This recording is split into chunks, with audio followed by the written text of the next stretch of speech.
ఈ మధ్యన ముఖ్యమంత్రి గారు మాట్లాడుతూ ఒకటి చాటు చెప్పారు అధ్యక్ష, నేను కర్ణుడు లాంటి వాడిని అని చెప్పాడు అధ్యక్ష. కరెక్ట్ అధ్యక్ష, ముఖ్యమంత్రి గారు నిజంగానే కర్ణుడు లాంటి వాడు.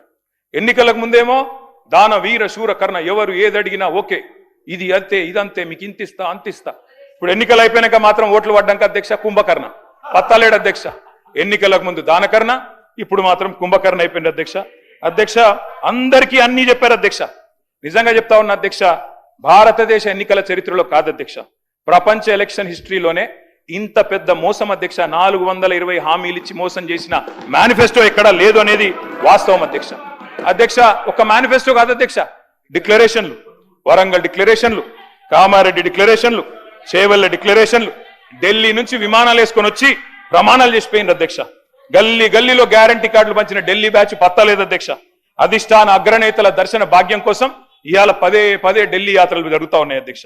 సమావేశాలు, సమీక్షలు, ఆఖరి కేబినెట్ మీటింగ్లు కూడా ఢిల్లీనే జరుగుతున్నాయి అధ్యక్ష. నిన్ననేమో హామీల వరద, ఇప్పుడు మేము గట్టిగా మాట్లాడితే మా మీద బూతుల బురద. నిన్న డిక్లరేషన్ల మోత, ఇప్పుడు ఎగవేతల జాత. గ్యారంటీలు తాటాకంత, అమలు చేసింది చింతాకంత. ఇస్తామన్నది ఏనుగు, ఇచ్చింది ఎలుక. పని చారానా ప్రచారం బారానా అధ్యక్ష. ఇది వీళ్ళ పనితీరు అధ్యక్ష. అధ్యక్ష వాస్తవం ఏంటంటే ఇక్కడనేమో జనం అచ్చ తెలుగులో తమ ఆవేదన వెళ్ళబోసుకుంటున్నారు అధ్యక్ష.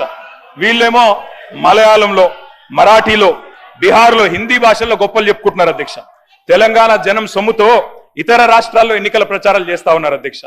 ఢిల్లీలో, బీహార్లో, మహారాష్ట్రలో, ఇప్పుడు కేరళలో ఎక్కడ ఎలక్షన్ వస్తే అక్కడ ఫుల్ పేజ్ కలర్ అడ్వర్టైజ్మెంట్లు ఇవాళ కాంగ్రెస్ పార్టీ ఇస్తా ఉంది అధ్యక్ష.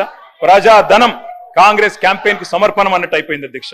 జరగనివి జరిగినట్టు, చేయనివి చేసినట్టు, లేనివి ఉన్నట్టు అంతా కనికట్టు యాడ్ చేసి గ్రాఫిక్స్ మాయాజాలంతోని బహుభాషల్లో బయట రాష్ట్రాల వాళ్ళని కూడా బురిడి కొట్టించే ప్రయత్నం